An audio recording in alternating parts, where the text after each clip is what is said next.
சட்டவிரோத கிட்னி விற்பனை விவகாரத்தில் வழக்கு பதிவு செய்யப்பட்ட 2 தரகர்கள் இன்னும் கைது செய்யப்படாமல் இருப்பது சர்ச்சையை ஏற்படுத்தியுள்ளது.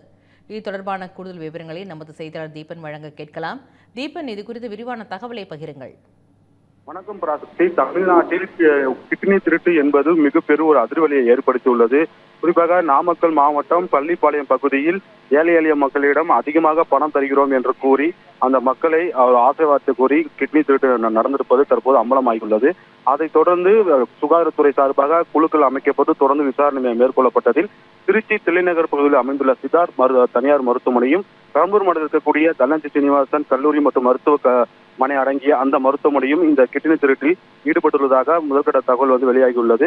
அதைத் தொடர்ந்து சுகாதாரத்துறை IAS இருக்கக்கூடிய வினித் அவர்கள் நேற்றைய தினம் ஒரு அறிக்கையை வெளியிட்டிருக்கிறார். இந்த 2 தனியார் மருத்துவமனைக்கும் உடல் உறுப்பு மாற்று அறுவை சிகிச்சை செய்வதற்கான வழங்கப்பட்ட அந்த ஆணையை ஏற்கனவே தற்காலிகமாக ரத்து செய்யப்பட்டிருந்தது. தற்போது அதை முழுமையாக ரத்து செய்ய பரிந்துரை செய்யப்பட்டுள்ளது. மேலும் இந்த நாமக்கல் மாவட்டத்தில் இந்த கிட்னி திருட்டில் சம்பந்தப்பட்ட ஆனந்த் மற்றும் ஸ்டாலின் மோகன் என்ற 2 நபர் மீதும் FIR பதிவு செய்யப்பட்டுள்ளது.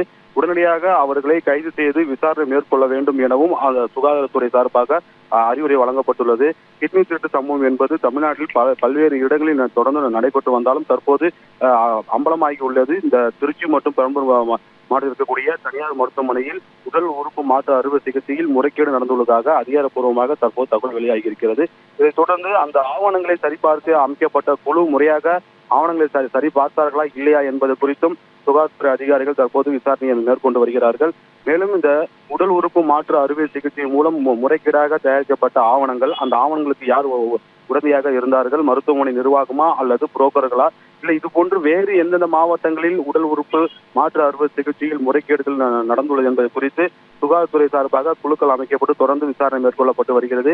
ஏற்கனவே மதுரை, கோயம்புத்தூர், சென்னையில் இந்த உடல் உறுப்பு மாற்று அறுவை சிகிச்சையை கண்காணிப்பதற்காக குழு அமைக்கப்பட்டிருந்தாலும் தற்போது மாநிலம் அளவில் புதிதாக ஒரு குழு அமைக்கப்பட உள்ளதாக IAS வினித் அவர்கள் தெரிவித்திருக்கிறார். இந்த கிட்னி திருட்டு சம்பவம் தற்போது பெரும் அதிர்வலை ஏற்படுத்தியுள்ளதால் பொதுமக்கள் மிகுந்த ஒரு அச்சமான சூழ்நிலை இருக்கிறார்கள். ஏன்னா ஏற்கனவே இந்திய அளவில் தமிழ்நாடு தான் உடல் உறுப்பு மாற்று அறுவை சிகிச்சையில் முதலிடம் வகித்து வருகிறது என மாநில அரசு தொடர்ந்து தெரிவித்து வந்தாலும் தற்போது ஏழை எளிய மக்களை குறிவைத்து இந்த உடல் உறுப்பு திருட்டு நடப்பது என்பது பெரும் ஒரு அதிர்வலை ஏற்படுத்தியுள்ளது. ஆகையால் மாநில அரசு இதற்கு உடனடியாக கடுமையான சட்டங்களை இயற்றி இந்த உடல் உறுப்பு திருடும் யாராக இருந்தாலும், மருத்துவமனையாக இருந்தாலும் அல்லது புரோக்கர்கள் யாராலும் உடனடியாக காலதாமதப்படுத்தாமல் கைது செய்து சட்ட ரீதியான நடவடிக்கை எடுக்க வேண்டும் என்பது தொடர்ந்து பொதுமக்கள் தரப்பில் வலியுறுத்தப்பட்டு வருகிறது.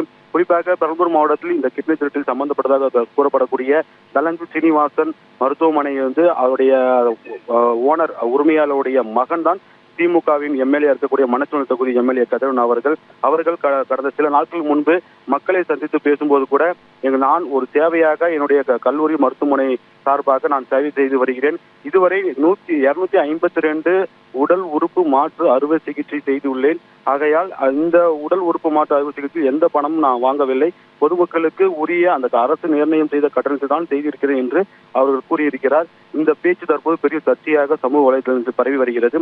என்றால் இந்த 252 உடல் உறுப்பு மாற்று அறுவை சிகிச்சை செய்வதற்கான ஆதாரங்களை முறைப்படி அவர் வைத்துள்ளார்களா என்பது குறித்தும் அதிகாரிகள் தற்போது விசாரணை மேற்கொண்டு வருகிறார்கள். தகவலுக்கு நன்றி தீபன். ஜனங்களின் குரல் கருத்து கணிப்பில் பங்கேற்க முடியாதவர்கள் QR கோட் அல்லது லிங்கை பயன்படுத்தி இணையம் வாயிலாகவும் கருத்து கணிப்பில் பங்கேற்கலாம். இன்றே உங்கள் கருத்தை பதிவு செய்யுங்கள்.